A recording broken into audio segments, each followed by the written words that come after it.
Olá, meu nome é Agnaldo Lopes, eu sou ginecologista e atual presidente da Febraso. Essa é uma iniciativa do Fleury com o laboratório Novo Nordisk. O assunto que nós vamos falar é obesidade e risco cardiovascular na mulher. A ginecologia e obstetrícia é uma especialidade muito importante e seu papel deve extrapolar o trato genital inferior. E nesse sentido, a promoção de saúde e a prevenção de doença é extremamente importante. Aqui estão meus conflitos de interesse. Eu sou conferencista e consultor de algumas indústrias farmacêuticas.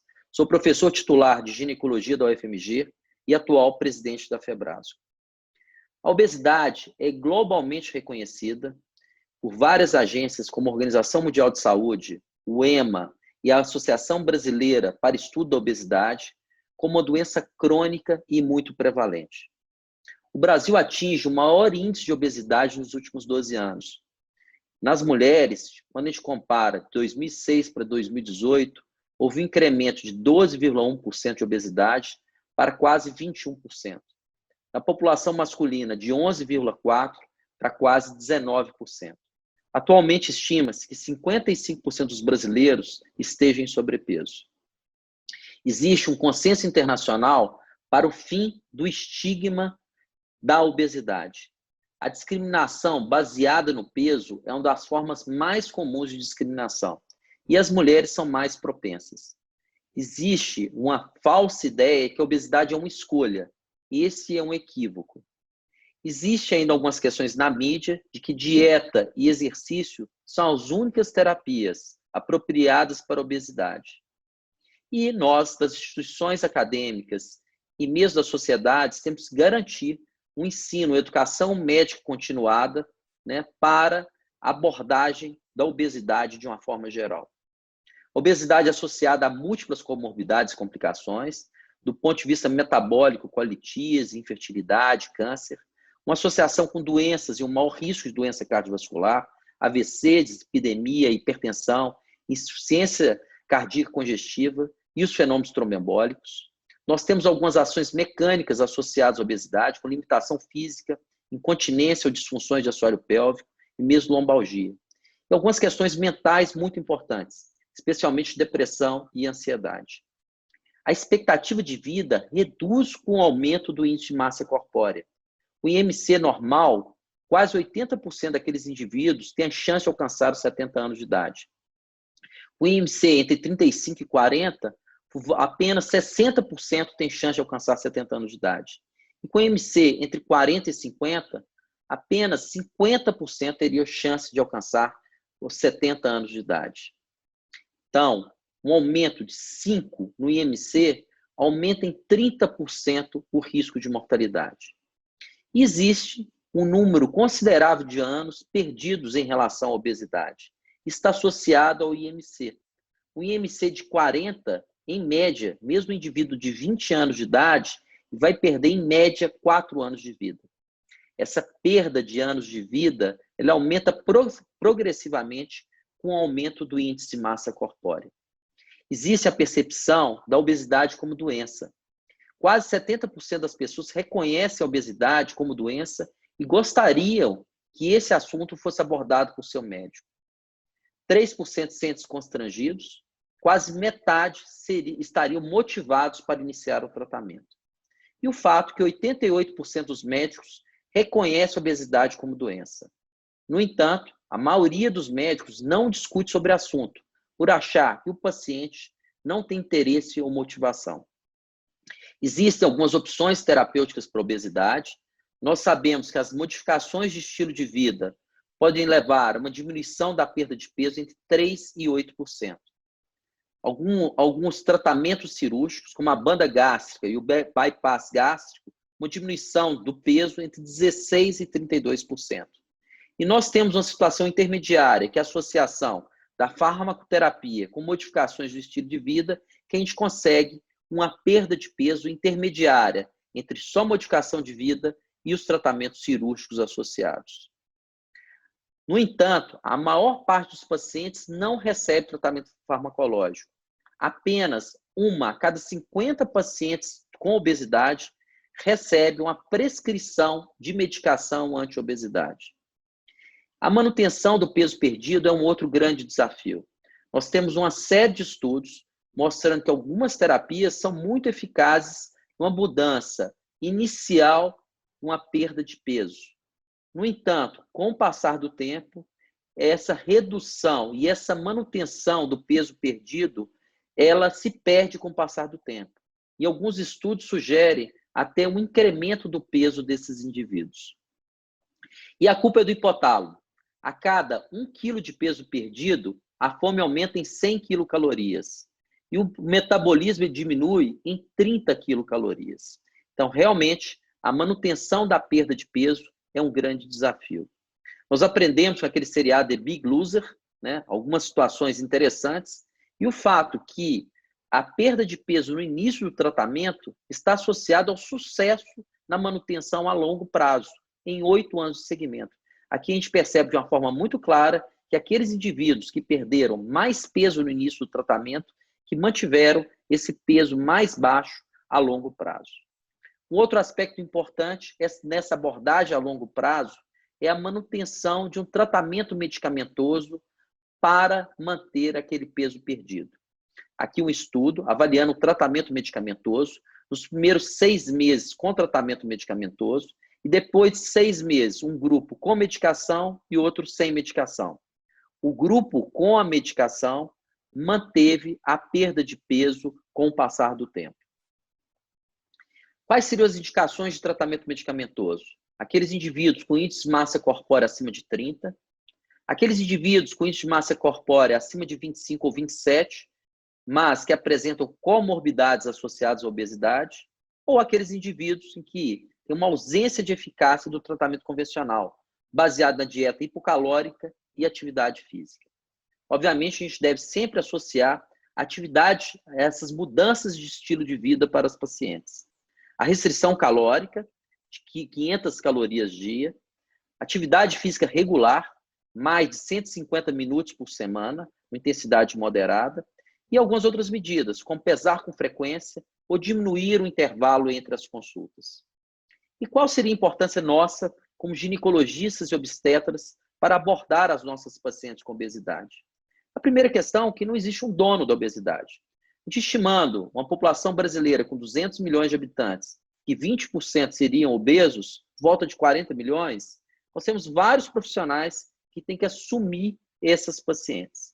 Se a gente depender só dos endocrinologistas, é um número relativamente pequeno de endocrinologistas para a população geral. E a gente percebe aqui a ginecologia obstetrícia como a terceira especialidade com maior número de médicos. Então, nós temos que assumir esse compromisso de promover saúde, prevenir doenças e tratar a obesidade dos nossos pacientes. A própria Febrasgo reconheceu essa necessidade. Já existe na série Orientações e Recomendações da Febrasgo a obesidade na mulher. E nós temos uma pesquisa recente da Febrasgo, feita pelo Datafolha, mostrando a importância da nossa especialidade para as mulheres. Para as mulheres brasileiras, 70% delas, a especialidade mais importante é a ginecologia obstetrícia. E a primeira consulta que se faz nos ginecologistas e obstetras é ao redor dos 20 anos de idade. Uma fase que ainda nós podemos implementar e orientar essas pacientes em relação a medidas para promoção de saúde. E o motivo da primeira consulta, em mais de metade das mulheres, é prevenção. Então, nós, mais uma vez, ginecologistas e obstetras, nós temos que extrapolar apenas ao trato genital inferior e avaliar essas mulheres de uma forma mais integral. Em muitos casos, nós somos os únicos médicos responsáveis pela saúde da mulher. Por isso, nós temos que avaliá-las globalmente, não visando apenas os aspectos ginecológicos e obstétricos. Em relação à obstetrícia, nós temos alguns estudos. Naquelas mulheres grávidas, o índice de massa corporal maior está associado ao maior risco de fenômeno trombembólico. A gente vê o odds ratio, naquelas pacientes com índice de massa corporal acima de 40, de quase 5 para risco de fenômeno trombembólico. Essa é uma meta-análise publicada no British Journal, muito recente, com dados de mais de 250 mil partos. O que a gente percebe? Uma correlação do índice de massa corporal com a taxa de diabetes mellitus gestacional. Uma correlação direta de índice de massa corporal com hipertensão nas gestantes. E a mesma correlação com pré-eclâmpsia, uma taxa mais alta de pré-eclâmpsia naquelas grávidas com índice de massa corporal mais elevada.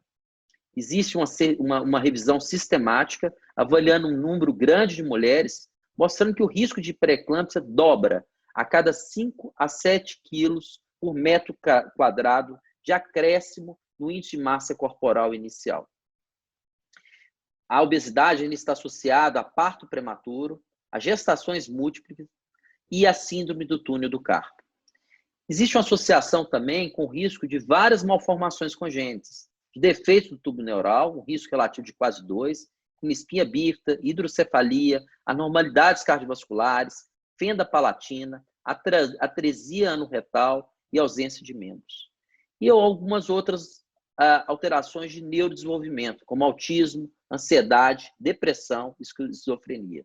Por esse motivo, várias sociedades, a Escher, o British Fertility Society, o ACOG, o UpToDate, a Sociedade Brasileira de Reprodução Humana e a própria Febraso recomendam a perda de peso pré-concepcional. Essa perda de peso pré-concepcional é muito importante. Uma perda de 10% diminui o risco de pré-eclâmpsia, diabetes gestacional, prematuridade e macrosomia em 10%. Uma perda mais acentuada de peso entre 20% e 30% diminui o risco de cesariana, distócia de ombro e morte perinatal. Um outro aspecto importante são as disfunções de assoalho pélvico. Até 50% das mulheres adultas apresentam infecção urinária. E um dos fatores de risco muito conhecido é a obesidade. Uma mulher obesa tem 3 vezes mais risco de incontinência urinária. E já existe, hoje tem sido cada vez mais valorizado, que o tratamento da obesidade, diminuição de peso, você melhora várias disfunções de assoalho pélvico, incluindo incontinência urinária, sintomas coloretais ou até mesmo prolapso genital. 25 de 43 mulheres se tornam assintomáticas, mulheres que tinham disfunções de assoalho pélvico. O outro aspecto, uma condição endócrina ginecológica muito prevalente, é a síndrome dos ovários policísticos. E nós sabemos que é uma síndrome, tem todas as manifestações ginecológicas, mas também tem uma questão metabólica muito importante. E o sobrepeso está muito associado e obesidade a essa síndrome. E já tem várias recomendações que é recomendado que tenha uma perda de peso dessas pacientes. Em algumas situações, uma perda de peso de 5 a 10% está associada ao reinício de ciclos ovulatórios dessas mulheres. A idade é um problema em relação ao ganho de peso e tem interferência nas mulheres climatéricas. A média de ganho de peso são de 500 gramas ao ano.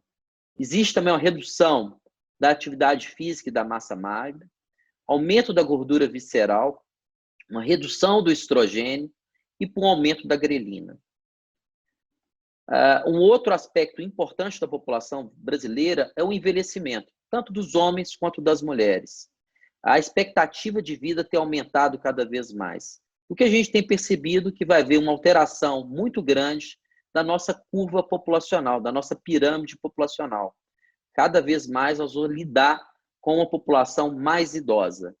E o que nós poderíamos fazer para que essas mulheres envelheçam com saúde? A gente tem uma necessidade de medidas preventivas muito eficazes e a gente já sabe exatamente quais são os aspectos mais importantes em relação à saúde da mulher. O rastreamento de câncer é um aspecto importante, câncer de mama, câncer de colo do útero é um aspecto muito importante em relação às mulheres. A questão de evitar gravidezes não planejadas, uma imunização adequada para as mulheres e diminuição de risco cardiovascular. 40% das mortes por infarto são mulheres. Então, nós temos hoje um projeto Top 5 de levar em consideração todos esses aspectos e que os ginecologistas dediquem 5 minutos de sua consulta para esses 5 aspectos muito importantes. E que inclui a prevenção da doença cardiovascular. E que a abordagem da obesidade pelos ginecologistas e obstetras é um aspecto muito importante para a gente prevenir e diminuir as mortes por doenças cardiovasculares em nossos pacientes. Então, como conclusão, queria trazer que a prevenção, tratamento de muitas patologias ginecológicas inclui a perda de peso para pacientes que estejam acima do peso recomendado. E o ginecologista deve saber manejar a obesidade. E nós sabemos que nós temos uma responsabilidade muito grande com 110 milhões de brasileiras. Obrigado pela atenção. Obrigado.